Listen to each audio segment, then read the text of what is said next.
Episode 81, Matahari sudah terang di luar sana.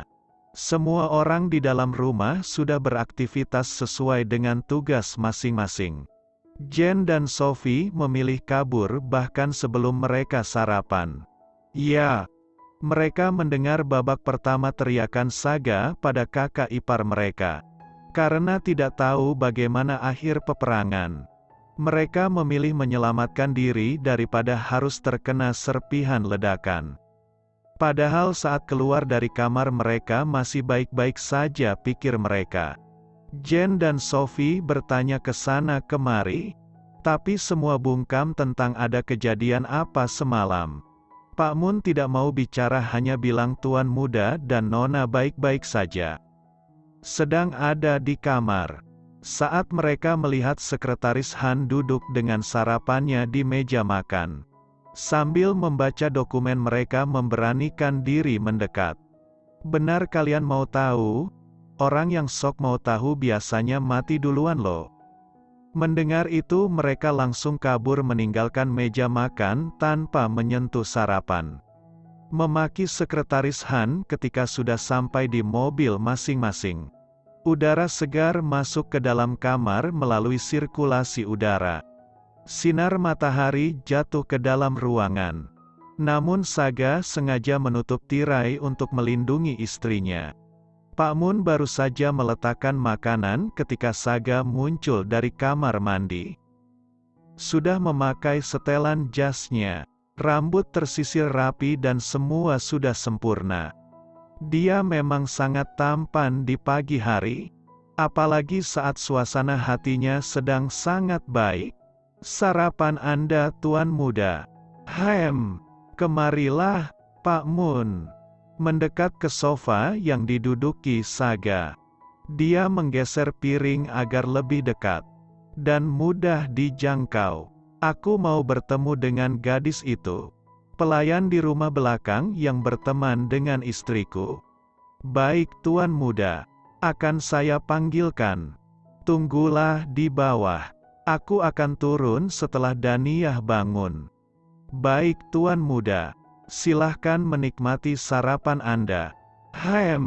Pak Mun pamit lalu berjalan keluar. Sambil beralih menatap ke tempat tidur. Saga meraih gelas dan meminumnya hampir separuh. Lalu mengambil roti isi di piring. Memakannya. Enak sekali dia tidur. Apa dia sedang bermimpi sekarang? Terdengar gumaman-gumaman dari bawah selimut. Seseorang menggeliat. Lalu selang tidak lama dia sudah duduk. Menarik selimut menutupi dirinya sampai ke bahu. Karena dia sadar tidak ada apapun yang menempel di tubuhnya sekarang. Dia menggeliat, menghilangkan rasa pegal. Kau sudah bangun? Suara dari sofa memecah konsentrasi Daniyah mengumpulkan nyawa yang berterbangan saat dia tidur. Iya sayang. Menarik selimut melindungi diri, ingatan semalam kembali berlarian. Membuatnya waspada. Dia mengintip melalui ekor matanya bagaimana suasana hati suaminya. Lalu sadar saat melihat piring di depan Saga. Menoleh pada jendela. Matahari sudah terang di luar sana. Jam berapa ini? Bagaimana aku bisa bangun setelahnya? Dia bahkan sudah sarapan. Aku pasti sudah gila. Maafkan aku sayang. Aku kesiangan. Kamu bahkan sudah sarapan ya? Mencari-cari di mana baju tidurnya berada. Tidak ditemukan dimanapun, matanya berkeliling. Tidak mungkin kan dia lari ke kamar mandi dengan tubuh polos ini? Aku kan bisa menyeret selimut ini. Ia bawa saja masuk ke kamar mandi. Sudahlah, kembalilah tidur. Kau bisa tidur lagi sampai kapanpun kau mau. Aku mau bekerja sayang. Hari ini banyak barang yang akan masuk. Saga bangun dari duduk. Dia sudah menyelesaikan sarapannya. Mengambil dasi di atas meja. Bekerja? Memang kau mau bekerja kemana? Lupa yang aku katakan semalam. Tersenyum tipis, sambil melihat dirinya dalam pantulan kaca. Berpikir. Daniyah berusaha berpikir keras. Kau sedang dalam masa percobaan hukuman. Memberi informasi. Karena sepertinya istrinya lambat berpikir. Iya. Dia melarangku keluar rumah. Sial. Kalau kau berani keluar rumah tanpa izin dariku, bukan kau saja yang akan menanggung akibatnya. Pelayan dan penjaga yang bertugas hari ini akan ikut bertanggung jawab juga. Apa, memang dia mau melakukan apa? Akan kupecat mereka semua tanpa peringatan. Sayang, kamu tidak bisa memecat mereka seenaknya. Kehilangan kata-kata karena sikap seenaknya Saga. Kenapa, aku yang menggaji mereka terserah aku mau melakukan apa? Haha, ya, kau rajanya yang mulia. Hamba mohon ampun sudah menjawab Anda. Daniyah hanya bisa tersenyum kecut di atas tempat tidur. Kau tidak perlu mengancam juga. Aku tidak akan berani keluar rumah. Gumam-gumam tapi dengan suara jelas. Biar didengar yang mulia raja. Saga tersenyum tipis. Baguslah kau tahu. Hati-hati dengan yang kau lakukan. Karena orang lain juga akan ikut menanggungnya. Baik, hanya bisa pasrah. Saga selesai dengan dasinya. Dia mengambil HP milik Daniyah di atas meja. Melemparkan pada Daniyah tepat mengenai selimutnya. Membuat selimut itu merosot dari bahunya. Menunjukkan tubuh polos Daniyah dengan banyak sekali tanda kepemilikan di sana. Bertebaran di seluruh tubuh. Wah, kau sedang menggodaku sekarang. Daniyah kaget melihat tubuhnya sendiri. Dia menarik selimut, menggulungnya sampai ke leher. Kenapa, mau mencicil hutangmu pagi ini? Bertanya sambil tergelak nakal. Tidak sayang, tidak. Aku baru mau menghitung hutangku. Belum mau melunasinya.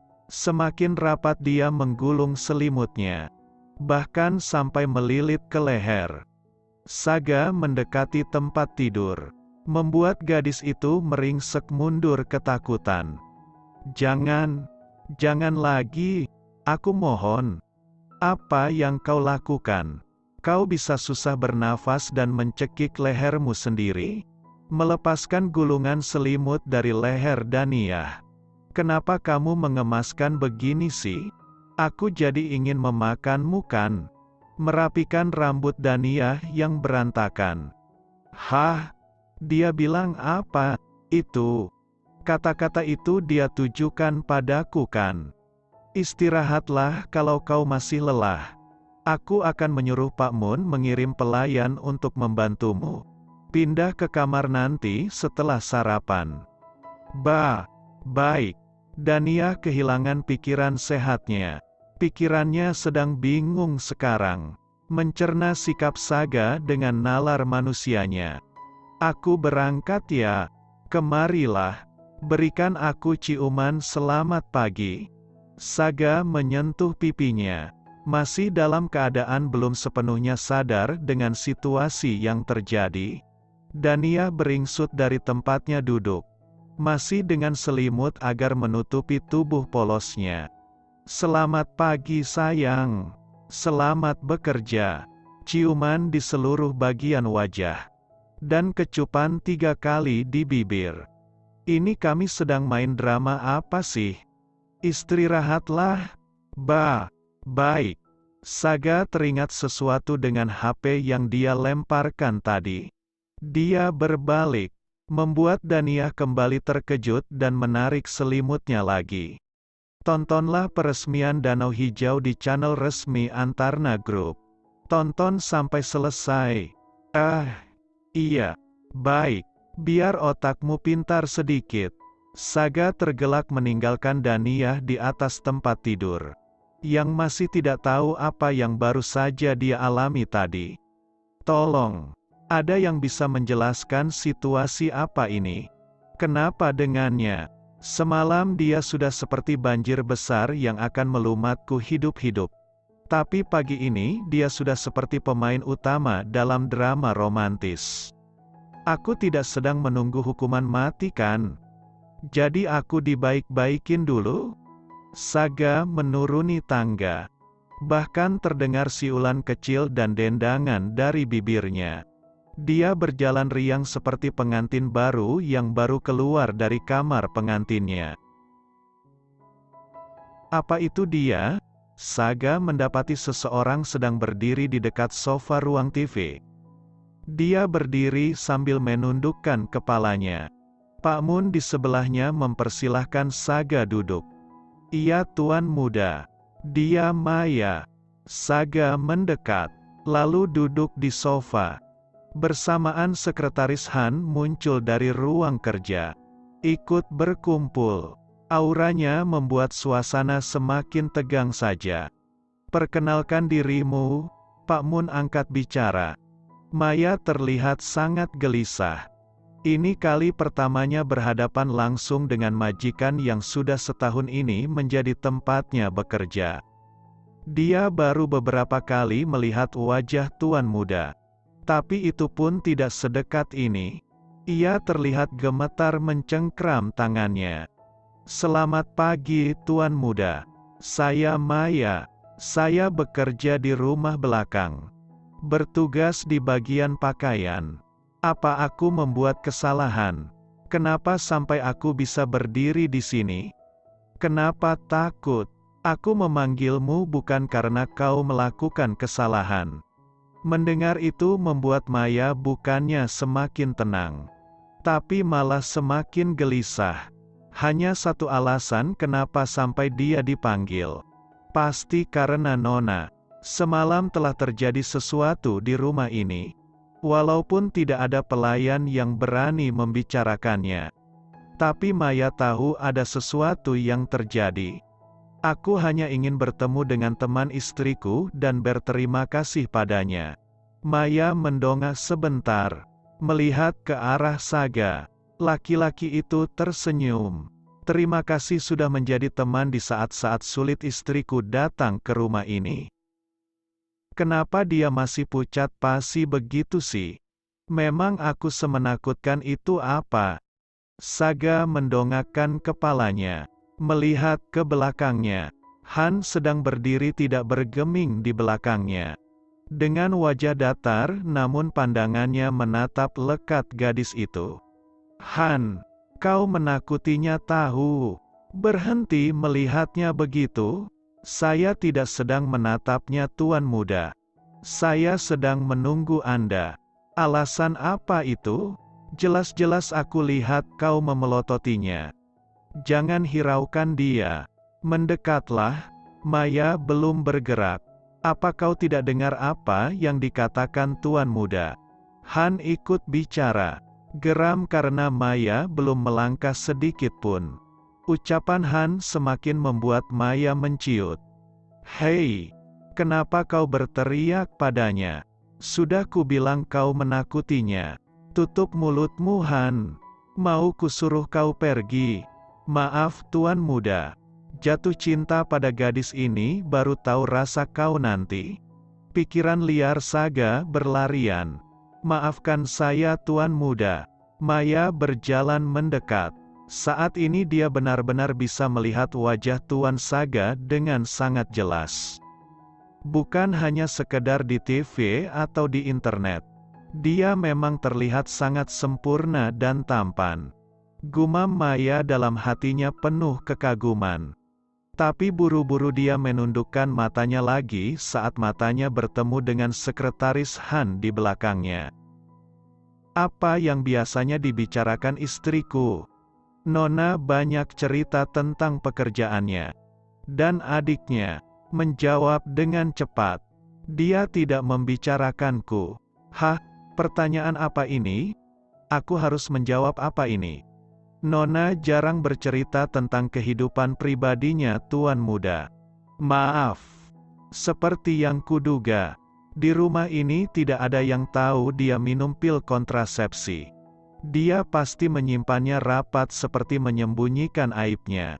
Baiklah, karena kau anak yang baik, aku akan membiarkan kalian tetap berteman. Baiklah, sepertinya kau juga tidak tahu apa-apa. Pak Mun pindah tugaskan dia untuk melayani Daniyah mulai hari. Maya mendongak terkejut. Yang baru dia dengar tidak salahkan. Baik Tuan Muda. Pak Mun menjawab, tugasmu hanya satu. Pastikan Daniyah tidak melakukan sesuatu yang bisa membuatku kesal. Aku akan melipat gandakan gajimu, jadi bekerjalah dengan benar. Duar, tugas macam apa itu? Lagi-lagi Saga berpikir semua orang seperti Sekretaris Han. Yang tahu menafsirkan walaupun hanya dengan mendengar desahannya saja. Maya kebingungan dengan tanggung jawabnya apa. Tapi dia tidak berani bertanya. Dia hanya perlu menjawab baik kan? Baik Tuan Muda. Semoga ada yang bisa menjelaskan maksud perintah Tuan Muda nanti.